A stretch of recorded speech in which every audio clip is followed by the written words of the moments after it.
Welcome everyone, Dr. Thor here. Get ready for Gnosis. Well, I want to cover Gnostic teaching movies, or movies that have a lot of very profound information in it that you may have never heard of because they're kind of old or new or never really looked at it that way. And there's quite a few of these movies I'm going to cover that have their own way of giving you information. I've always been a great fan, of course, of the Matrix movies, and these do teach some great principles, but there are lots of problems with the Matrix and their core teachings that come from a very negative viewpoint and from backward societies and the core of anti-Christ energies. So we have to be really careful about that, and to a large extent, the Matrix, which is set in a science fiction reality, takes you away from really day-to-day life. And it was done so well that everyone enjoyed it. And I'm not sure how many people understood it or if it was exactly as deep as it claims to be. Certainly, it's a profound movie, and it was certainly very enjoyable, and it's great to see those teaching in such a profound and exciting way. But it misses a lot. And the minute you take something and put it in a comic book, you put it in science fiction or other places, you're starting to dumb it down. You're disconnecting the populace from it, and they want to give it credit because they don't really have to deal with it because it's made up. It's a concept. It's philosophical. This is a big, big problem with any movie that we need to look at. And there's so many great movies out there that have been disregarded and forgot about. And we're going to talk about some of those as well. And one of them, of course, was Exorcist 2, The Heretic, which was a fantastic movie that got panned because it didn't have enough green vomit in it. But the actual philosophical information behind it and the great acting by one of my favorite actors, Richard Burton, makes this one of those top movies. But it has a very deep meaning with Pazuzu and other things. But we're not going to talk about that right now. We're going to talk about the number one, without a question. What's the number one Gnostic teaching, basically movie and movie series? And that is the Billy Jack franchises, which were several movies. Started out with Born Losers, moved into Billy Jack, and these were very advanced, profound, and in-your-face common teachings. This dealt with a man in modern times fighting injustices, and particularly at that time in the 70s, which was still happening after the somewhat less persecution of black people. The actual Indian population even today is persecuted, and from what I understood, there were actually separate bathrooms in many states for Indians. And of course, they've always been treated pretty poorly, as any defeated people will. But this is a serious problem that was addressed there. But it's really not about the Indian cause per se. It was about injustice in general, the lies, the misinformation. And what I like so much about the Billy Jack films is their actual dealing with the weakness and corruption of police and the individuals who do nothing. What I remember so much from Born Losers is Billy Jack, who took on a motorcycle gang who kidnapped and raped people and a particular woman, while other people sat around and did nothing. And he told people, "Why are you standing there? Why don't you do something?" And of course, this is something that I have noticed my entire life and have told all the cowards out there up to this day, why aren't you doing something about it? Now, the movies, if you can find the Blu-ray versions or the proper versions, the deluxe edition, and while the star of this film and his wife, McLaughlin, has passed away quite some time right now, his son is still carrying on his particular, I don't know what you call it, his business. So to a certain extent, he owns the rights and he's still selling them. And you can buy these films out there in other, I believe it's billyjack.com, where you can actually buy some different products and the movies, etc. I highly recommend. Of course, one of the major problems now with movies and so forth is the lack of actual physical copies or DVDs, Blu-rays, etc. These always had lots of extras in them, and you just don't get these anymore as far as I'm aware of. Netflix and so forth, you don't get the extras. You don't get the commentaries, which are now gone, which is really sad because on many times I would go and listen to the commentaries first, how the films were made, what went on. There's some pretty interesting stories. And when it comes to this particular series of films, there's some very important information that was discussed here. And what happened before his death, McLaughlin and his wife made new commentaries. And the Blu-ray edition gives you the old edition, the old commentaries, which were very important to listen to, how they were harassed and how it was so difficult. All of that because he was trying to give truth out. And, of course, the new commentaries give even further life. And it just is so in your face, so blunt with what was going on that this series of films, and again, people like them because, he's one person who never gets credit for anything, yet he was the person who really brought the first mass market martial arts film to the United States. What people loved about Billy Jack, unfortunately, was not the fact that it was a film about injustice.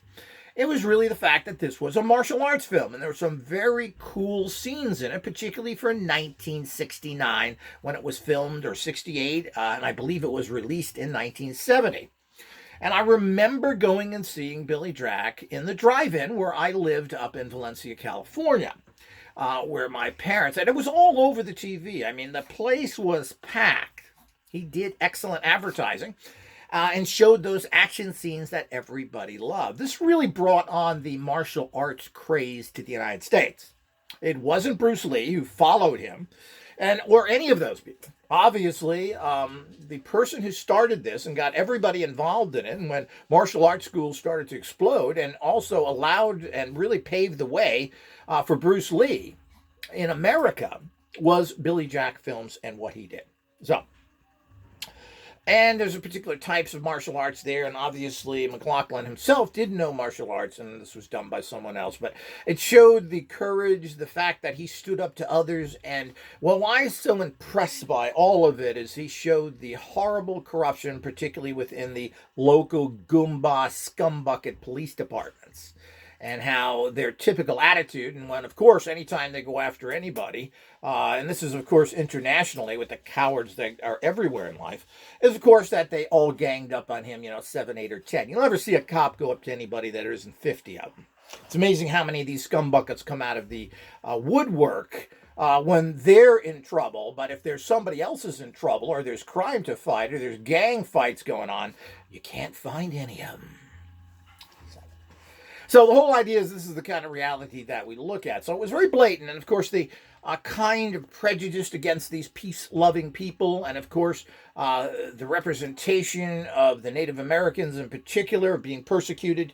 And the representation of him standing out against and fighting against the odds. And, almost every scene that he's in, that he confronts someone, showing the genius of him, he's outnumbered at least 5 or more to 1.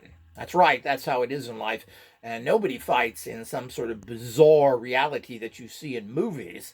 One-on-one, a mano. The scumbuckets always have 2, 3, or more of them who will approach you because they're intrinsically cowardice scum.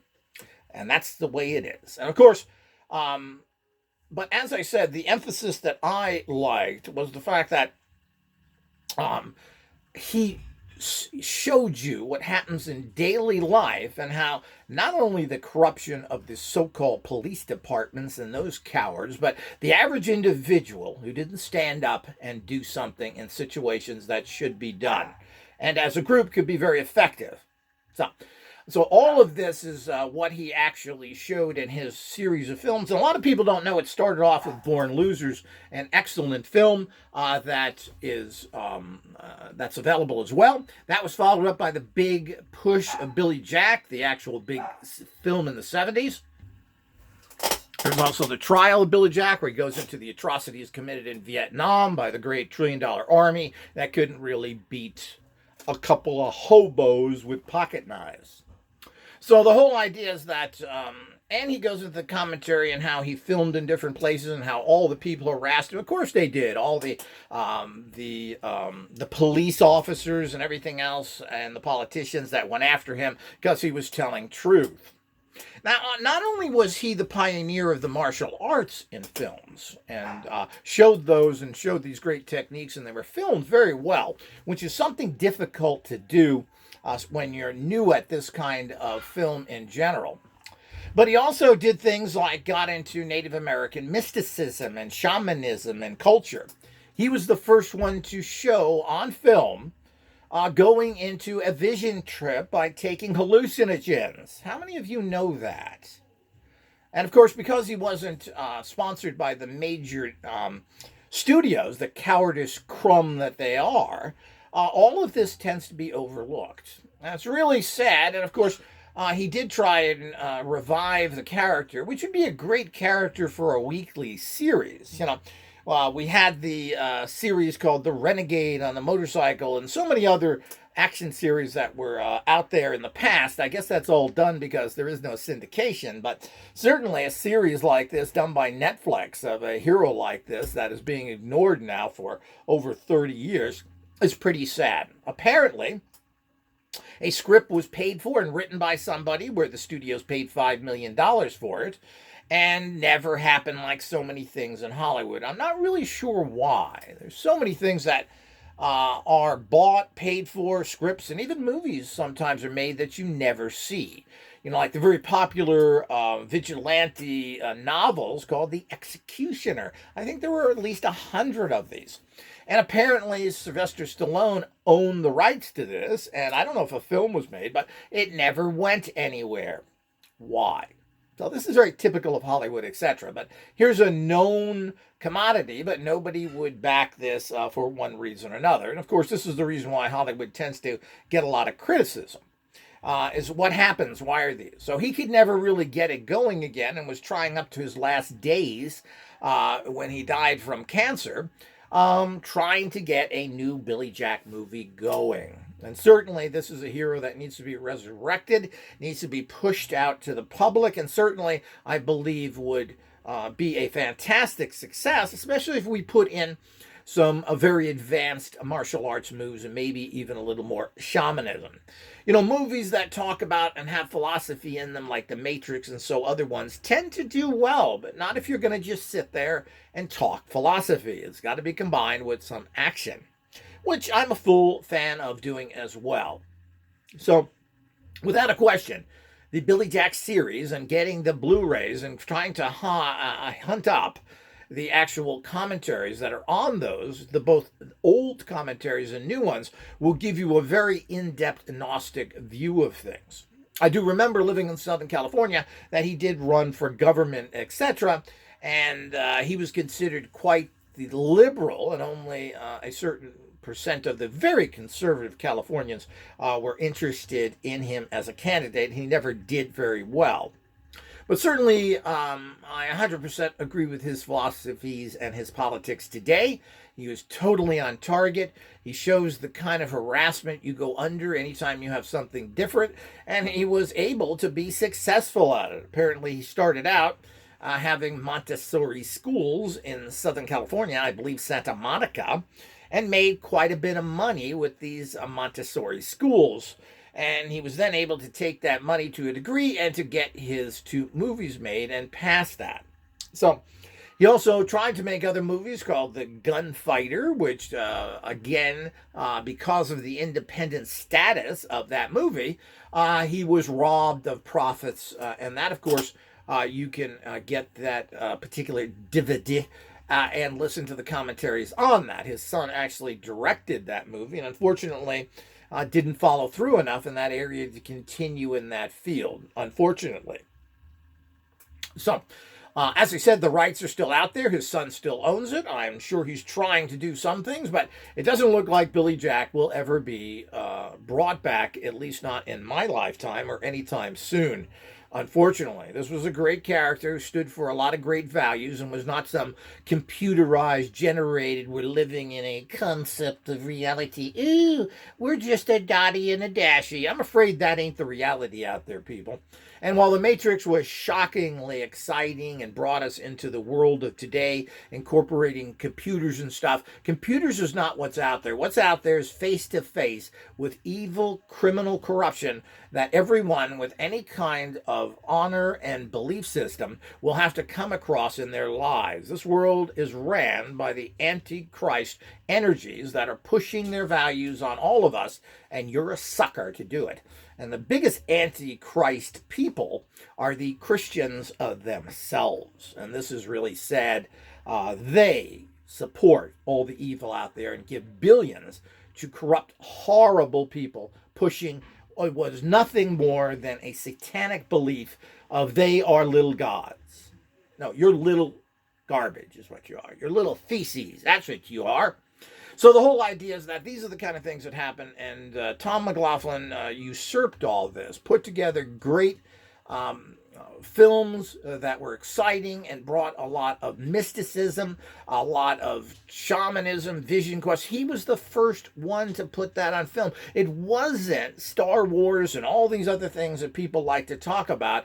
It was the Billy Jack movies, and if you haven't seen them all, go and see them, get them. And of course, try and get the Blu-rays or any of their offering today that have commentaries on them so that you can hear what's happening and get a deeper insight. That also goes true for The Matrix, which has I believe it was the Blu-rays that has commentary by philosophers. Very interesting to listen to them talk about the films and comment on them.